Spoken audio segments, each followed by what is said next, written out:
The dense fog had set in hours ago, enveloping Tom's truck in a gray veil as he wound through the deserted back roads. No other cars had passed this way in who knew how long. According to the old map in his glove box, the dirt path should be coming up soon. There, up ahead, the ghostly yellow beam of his headlights revealed a weathered wooden sign marking the turnoff. Tom slowed to a crawl and peered through the moisture-frosted windshield. Yes, this was it. Culver Farm. A shiver ran through him that had nothing to do with the damp chill seeping in from outside. Was this really a good idea? He'd made the snap decision to buy this place purely to escape, leaving his old life hundreds of miles behind in the rearview mirror. But now, alone in the murk, doubts crept in. Too late to turn back now. Tom eased down the long drive, gravel crunching underneath.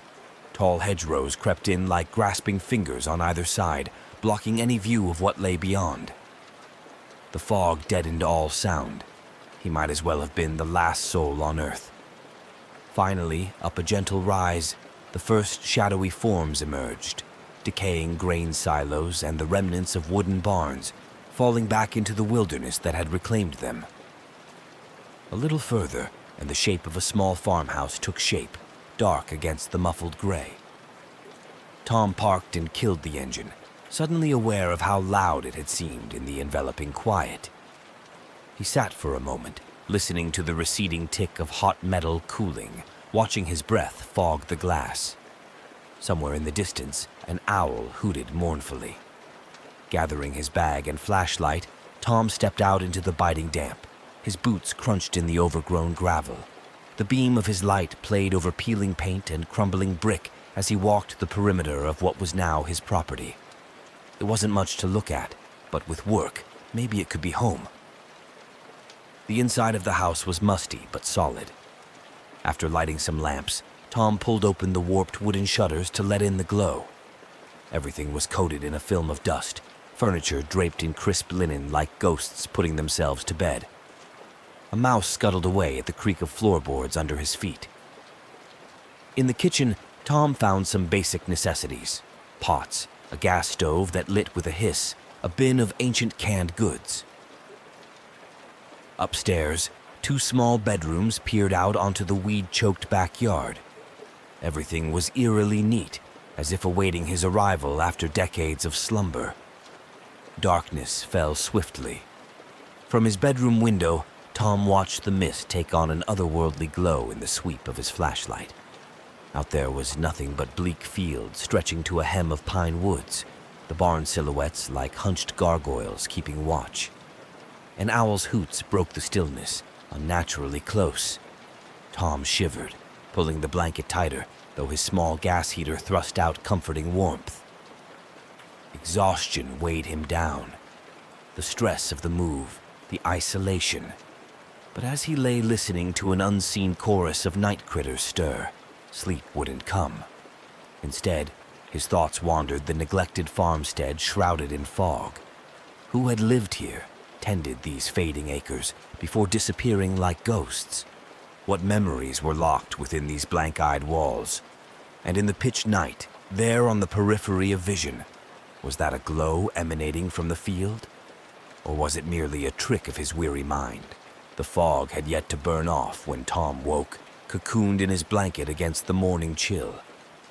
Sleep had come at some point, though it brought no rest, only tangled dreams of crawling through endless tunnels and empty rooms, seeking something just out of reach.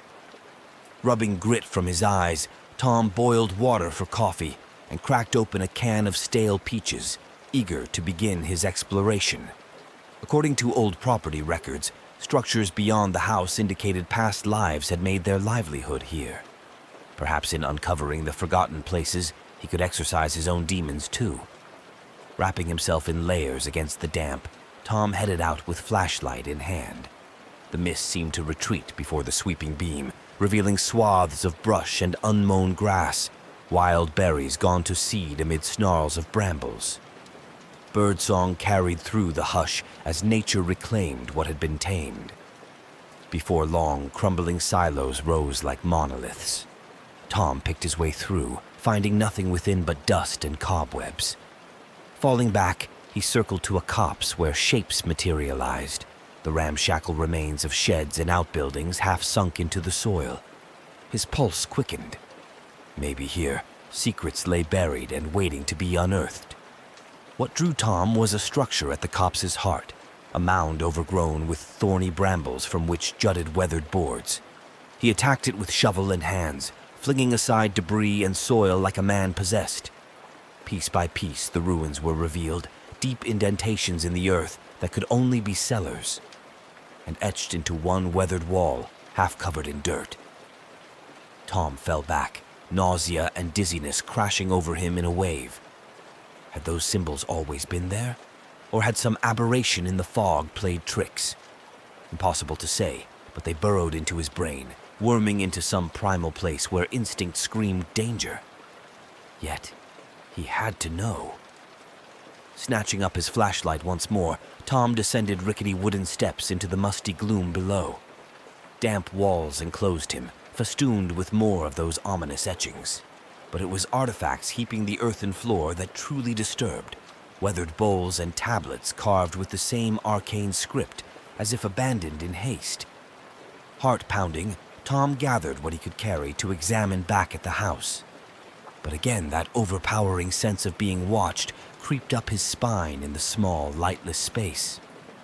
He had to get out, had to understand what malignant energy had taken root here so long ago.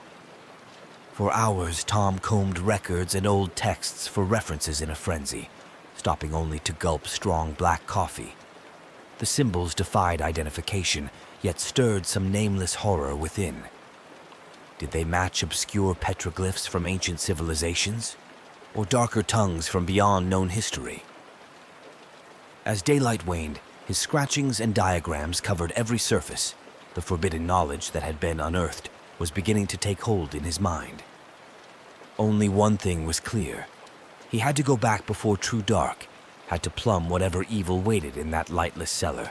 Gray shadows were already gathering under the eaves when Tom dared venture back outside, lantern in hand.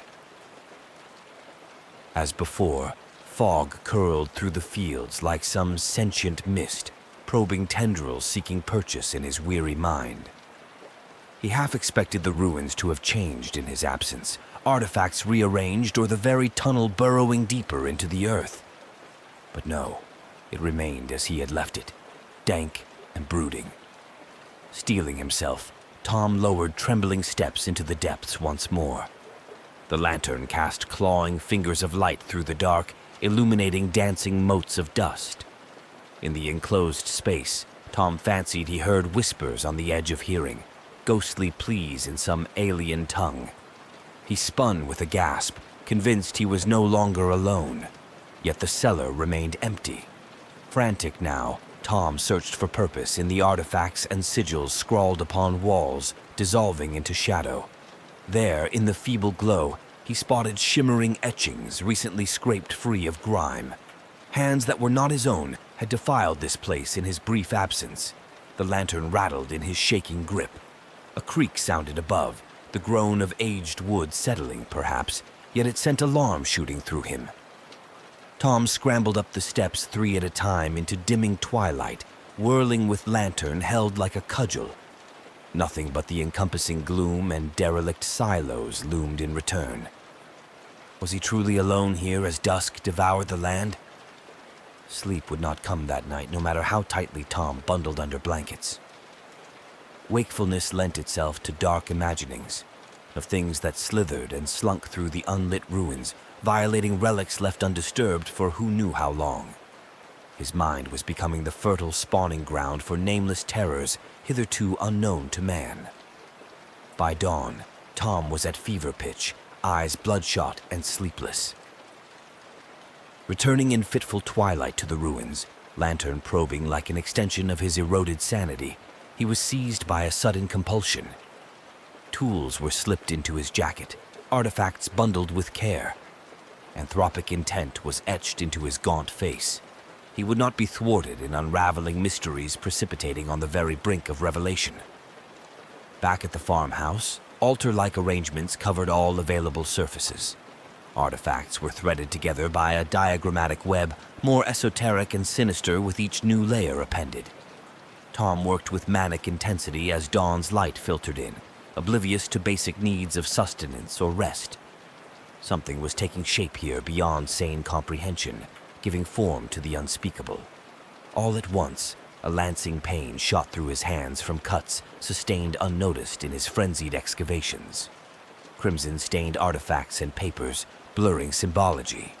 With a howl, Tom crumpled, clutching bloody appendages to his heaving chest. Shadows gathered at the threshold, drawn by the scent of fresh wounding.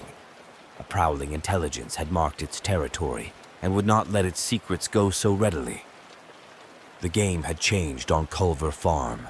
The light had failed by the time Tom awoke, shuddering violently beneath sweat-soaked blankets. Nightmare images still gripped his mind, fleeting glimpses of arcane rites performed under a black sun, nameless shapes writhing and twisting in blasphemous congress. Stumbling to find the kerosene lamp with clumsy bandaged hands, his throat seized with dread. Though he could not recall how he'd returned here, his fevered excavations remained, diagram covering every surface in crazed scrawl. And something had changed. The artifacts were arrayed in sequences unlike any before, pulsating with some nameless energy just beyond perception. Despite the rising wail of instinct screaming escape, Tom felt his feet carrying him inexorably toward the ruins once more. Clutched in white-knuckled hands, the lantern's thin beam revealed more than he cared to see. The cellar had expanding inexplicably into descending tunnels hewn from primeval bedrock. Words in an alien language seared themselves before his eyes, imprinting a nightmare lexicon upon his psyche. Deeper Tom delved into the earth's cancerous wounds. Artifacts whispered their infernal locutions. All was coming clear. This place was a wound that had never healed, scarring over an open door to some nether realm. An affront to natural order that festered in the shadows, twisting all within its sphere of influence to its abominable designs. A sound now, just on the threshold of hearing. Tom froze, lantern swinging to illuminate. A robed figure blocking the tunnel ascent, face concealed by tattered hood. Black nails curled around in relic that pulsed with vile radiance, drawing Tom toward some nameless blasphemy. He opened his mouth to cry out, only to choke on alien syllables spilling unbidden from between unfamiliar lips. The lantern shattered on stone, plunging them into a deeper dark. All light and reason had fled, only an overwhelming current dragging his consciousness far below, through fissures in reality where fell winds moaned with voices not meant for mortal comprehension. An immeasurable chasm yawned, promising annihilation of identity and sole purchase on the profane other shore. With final reserves of will, Tom wrenched free of clutching shadows to find himself prone on damp earth, rasping lungfuls of dank cellar air. Boots scrabbled madly up rotten wooden stairs into the merciful dark of a starlit field, legs propelling him mindlessly toward the isolate farmhouse beacon where fragile sanity still clung by fraying threads. Collapse was not escape. The malignant wound in the land had been ripped open, demons long slumbering, inhaling first drafts of freedom on the night winds skirling desolately across Culver Farm. Only oblivion or sacrifice could close the door once more, and dusk was falling on a night that would know no sunrise if the land claim was not paid in full by first light.